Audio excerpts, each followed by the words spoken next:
जैसा कि रिया जी सर बता रहे थे, आप सबको अवगत हैं कि 24 तारीख की रात को कुसुम्बा थाना में एक घटना कारित की गई, जिसकी सूचना 25 को थाना को मिली।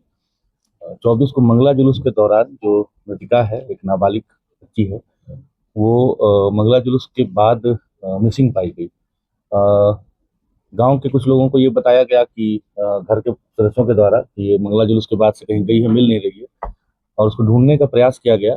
कुछ हद तक गांव के कई कुछ लोग इसमें इन्वॉल्व हुए उसको ढूंढने में। अगले दिन तक बॉडी या वो बच्ची नहीं मिली। तो फिर जब अगले दिन उसका मृत शरीर के बारे में जानकारी प्राप्त हुई, हम लोगों ने एफआईआर किया। इसमें मुख्य रूप से 3 मेन अक्यूज अभी तक सामने आए हैं। इसमें एक खुद उसकी माँ है, रेशमी देवी, दूसरा भीम राम है, और तीसरी एक जो तंत्र मंत्र करती हैं, ओझा गुनी जिसको भी कहते हैं, एक महिला है, शांति देवी। जो मृतिका की माँ है और भीमराम के बीच करीब 10 वर्षों से अनैतिक संबंध की बात सामने आई है। और उनके जो पति हैं वो महाराष्ट्र में कुछ रोजगार करते हैं और कम ही घर आना जाना होता है। मृतिका के जो बाकी भाई बहन हैं, वो भी उनको अपने पिता की नज़र से ही देखते हैं, और एक तरह से उस परिवार के ऊपर भीमराम का कंप्लीट होल्ड जैसा है। तो इनके जो पुत्र हैं, मतलब मृतिका का जो भाई हुआ, उसके विषय में उनकी माँ काफी चिंतित रहती थी, क्योंकि वो मानसिक और शारीरिक रूप से उनको कमजोर लगता था।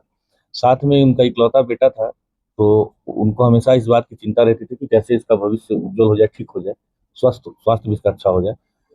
ओझा गुनी का जो उनका उनकी विश्वास है, वो पिछले कई सालों से वो जो हम लोग बताए कि शांति देवी हैं, जो ओझा गुनी करती हैं, और जो एक भक्तिनी जिसको कहा जाता है ग्रामीण परिवेश में, उनके पास जाती थी ज्यादातर समय अपने पुत्र के शारीरिक स्वास्थ्य को लेकर, या कभी कभी नौकरी के लिए जाती थी। कभी कभी घर में तंत्र मंत्र से अपने घर को बंधवाने के लिए जाती थी, जो सब पूर्व में किया भी गया इसी भक्तिनी के द्वारा। कभी अगर जमीन का भी विवाद हो, किसी भी तरह के व्यक्तिगत जो उनकी समस्याएं होती थी, उसके लिए वो जाने लगी थी। तो इन चीजों में एक तरह से ये जो भक्तिनी है, वो उनसे उसके बदले में पैसे और बाकी चीजें लेती थी।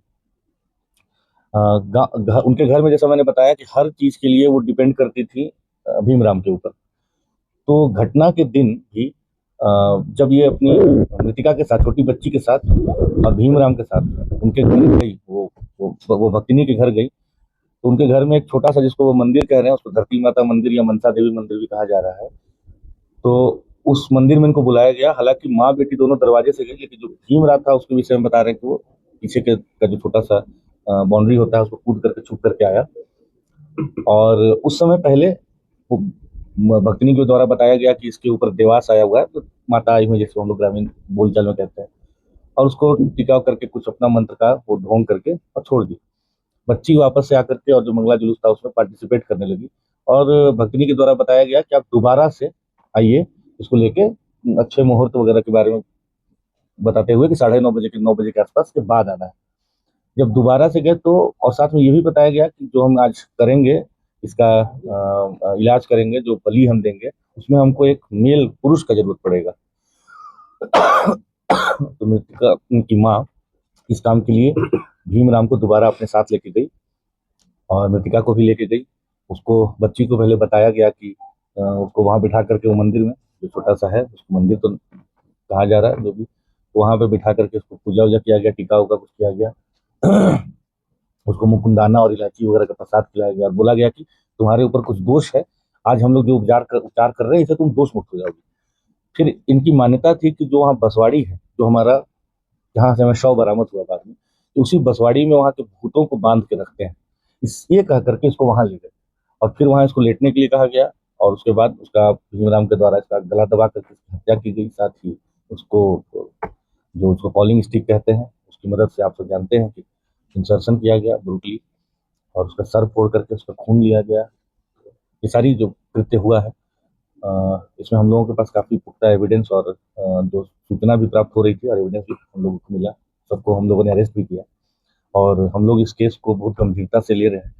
हम लोग पूरी तरह से प्रयास करेंगे कि इसको हम लोग स्पीडी ट्रायल में लेकर के जल्द से जल्द मृतिका को हम लोग न्याय दिलाएं, और कठोर से कठोर हम लोग उसको दंड दिलवाने का पूरा प्रयास करेंगे। इस कांड के उद्भेदन के लिए 26 तारीख को ही रिस्पेक्टेड डीजीपी मैम के द्वारा और मेरे द्वारा एसआईटी का गठन किया गया था। उस सोसाइटी में शुभम थे जो प्रोफेसर आईपीएस हैं, साथ में एसडीपीओ विष्णुगढ़ थे, इंस्पेक्टर विष्णुगढ़ थे, दो प्रोफेशनल डीएसपी थे, कई और अन्य पदाधिकारी भी थे। साथ में कई और अन्य पदाधिकारियों ने इसमें काफ़ी सक्रिय भूमिका भूमिका निभाई, इसमें सदर एसडीपीओ अमित आनंद है। साथ में वरीय पदाधिकारियों का भी लगातार हम लोग को निर्देश मिला। तो इन सब के कारण हम लोगों ने इस कांड का उद्भेदन किया है। सभी लोगों की गिरफ्तारी कर ली गई है।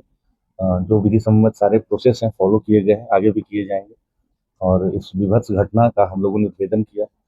आप लोग जानते हैं कि घटना कारित होने के बाद ये भीमराम ही है जिसने कि इस घटना को कई तरह के कलर देने की कोशिश की।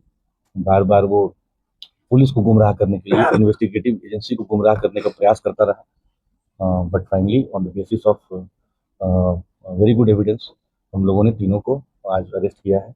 भीमराम का स्टेटमेंट आया था कि इस पर कार्रवाई होनी चाहिए, संभव है, मैंने स्टेटमेंट उनका नहीं देखा है, लेकिन अगर आया हो एसपी साहब तब तो इसमें कॉम्पेंसेशन नहीं मिलना चाहिए परिवार